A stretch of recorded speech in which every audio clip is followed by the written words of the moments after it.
Waton tak ingeti ora ilang. Tak ingeti isih wujud menungso. Aku Macan Sukawati. Jalo apa tak turuti? Ojo lali, sokrek. Terus apa mau? Lali aku.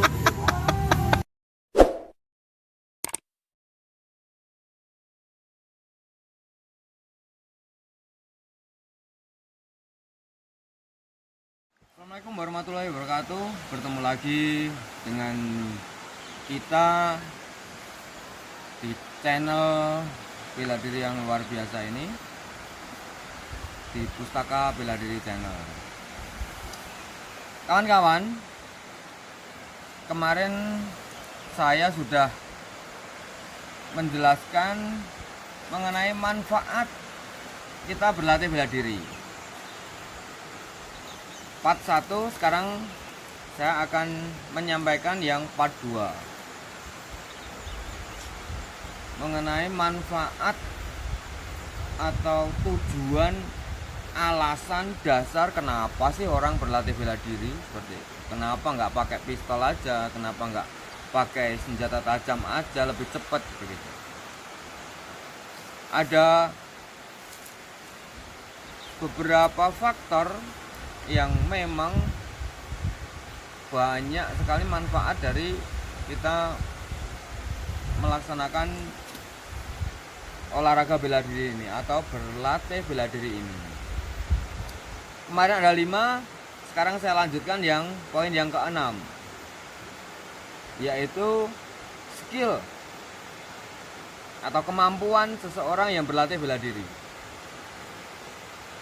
Ada satu filosofi yang mengatakan bahasanya senjata yang paling mematikan adalah orang-orang yang terlatih. Bisa karena terbiasa. Tanpa berlatih, kita tidak akan bisa menguasai satu hal, apapun itu. Baik dari akademik, olahraga, termasuk bela diri.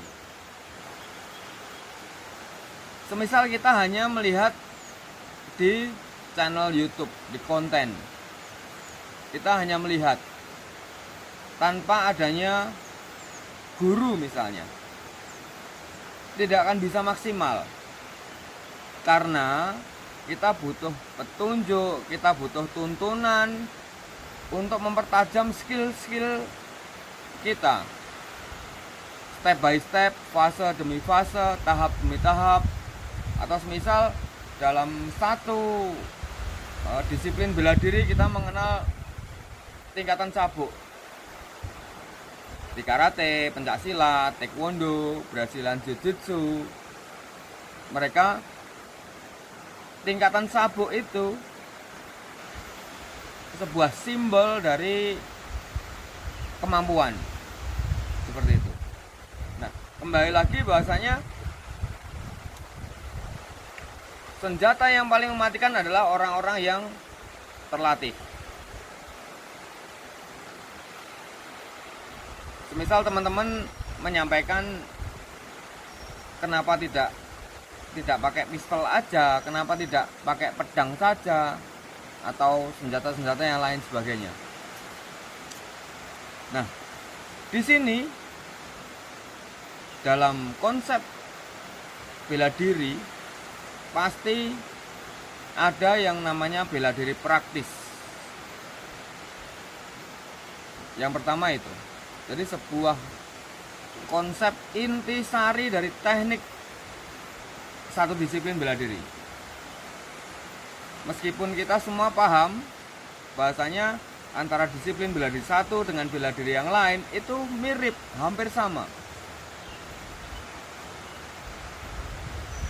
Tapi ketahuilah bahwasanya intisari dari sebuah bela diri ada namanya self defense atau bela diri praktis, di mana di situ terdapat teknik-teknik yang memang untuk pembelaan diri secara cepat, baik itu dari senjata maupun dari tangan kosong.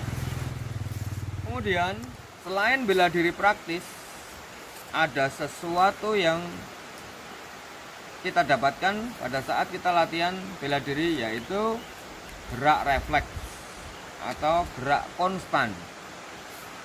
Gerakan-gerakan ini hanya bisa terjadi ketika kita berlatih. Semisal kita belajar di matematika di sekolahan.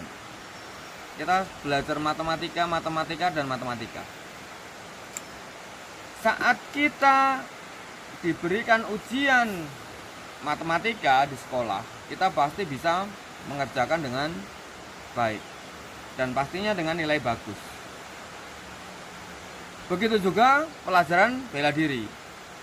Ketika kita sering berlatih, kita giat berlatih, satu ketika kita membutuhkan itu, pasti juga akan keluar sesuai apa yang kita latih. Itu namanya gerak refleks. Seorang tokoh bela diri, Bruce Lee, menyampaikan seperti ini: saya lebih takut dengan orang yang mempunyai satu teknik tapi digerakkan 1000 kali, daripada orang yang mempunyai 1000 teknik tapi hanya digerakkan 1 kali. Nah, itu filosofinya Bruce Lee. Itu yang dinamakan gerak refleks. Gerak yang selalu diulang-ulang, gerak yang konsisten dilakukan, dan itu nanti efek pada saat kita memang terjepit, kita harus membela diri. Nah, gerakan-gerakan itu akan muncul dengan sendirinya. Poin yang keenam adalah skill. Kemudian poin yang ketujuh yaitu konsentrasi atau fokus. Saya yakin banyak sekali teman-teman yang sulit untuk mengkondisikan diri kita di situasi atau kondisi fokus. Dalam disiplin bela diri, kita tidak hanya diberikan materi mengenai fisik, tetapi kita juga diberikan materi mengenai spiritual. Kita diberikan materi mengenai bagaimana kita menggali daya yang manusia miliki. Misal contoh pencak silat. Pencak silat itu kaya sekali dengan pembelajaran spiritual.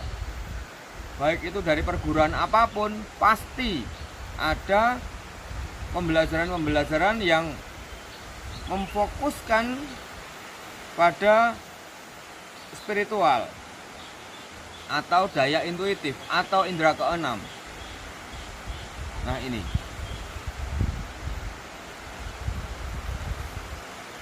satu contoh pernafasan atau meditasi. Tidak hanya latihan fisik, tidak hanya memukul, tidak hanya menendang, tidak hanya menggerakkan jurus,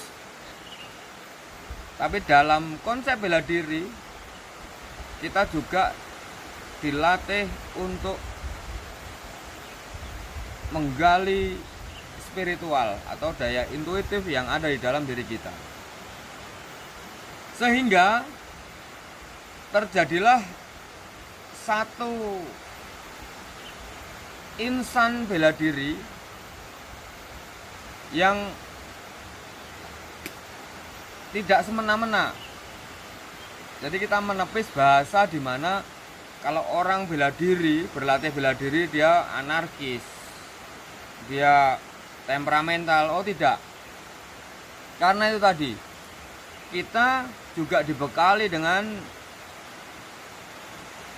spiritual. Kita dilatih untuk fokus, dilatih untuk konsentrasi, sehingga kita bisa lebih mengendalikan emosi, kita bisa lebih menekan ego, menekan amarah yang seharusnya diluapkan. Justru yang temperamental, yang anarkis, mereka yang tidak menguasai bela diri. Bahkan kalau saya bisa menyampaikannya, setengah matang mereka latihan bela diri. Poin selanjutnya, poin ke-8, yaitu etika. Dalam satu perguruan bela diri, silahkan Anda berlatih apapun itu, di dojang, kalau Anda latihan taekwondo, kalau Anda latihan karate di dojo, atau latihan judo, atau latihan gulat, atau latihan bela diri apapun itu, termasuk bela diri campuran atau mixed martial art, pasti ada etika ketika Anda masuk dalam lingkaran tersebut. Misal dalam satu sasana atau satu camp, pasti ada rasa saling menghargai, saling menghormati, dan saling menghamati di sini. Bahkan ini saya rasakan sendiri pada saat kita pemula atau kita orang baru di lingkungan tersebut. Teman-teman kita yang lama itu tidak segan-segan memberikan petunjuk, memberikan arahan. Nah, ini satu hal yang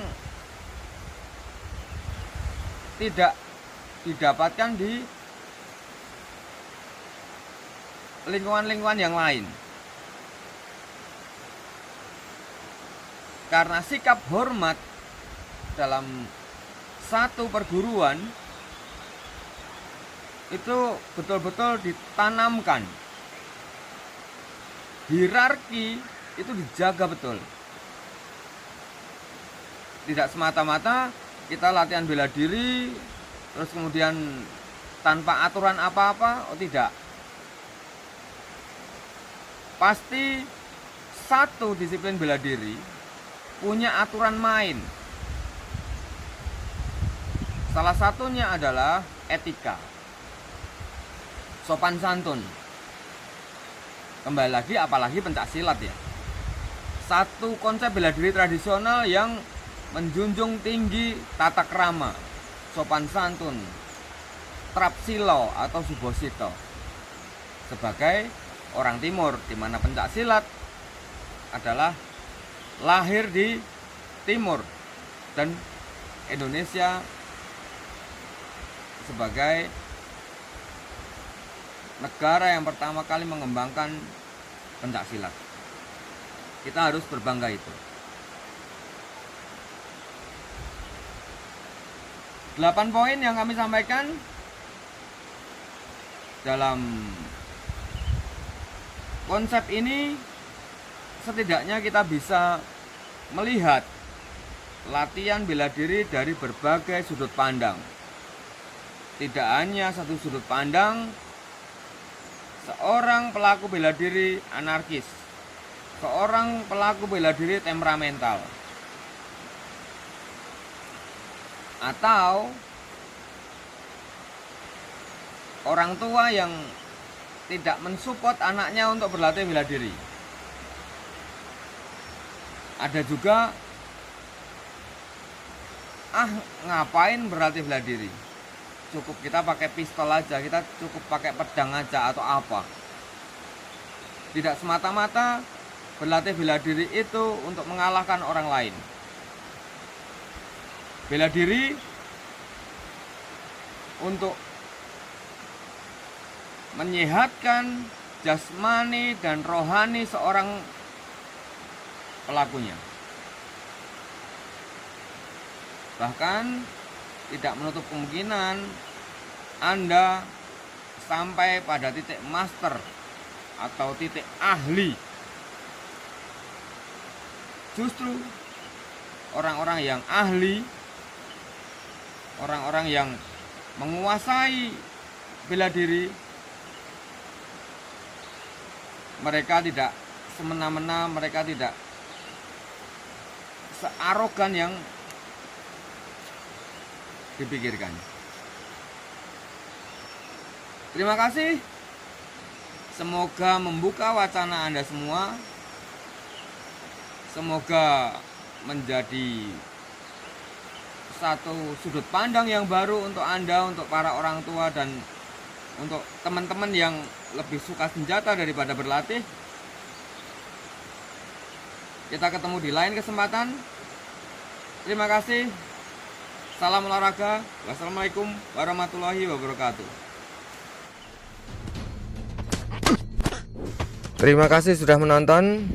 Jangan lupa subscribe, share, like, dan komen. Tetap semangat. Salam olahraga.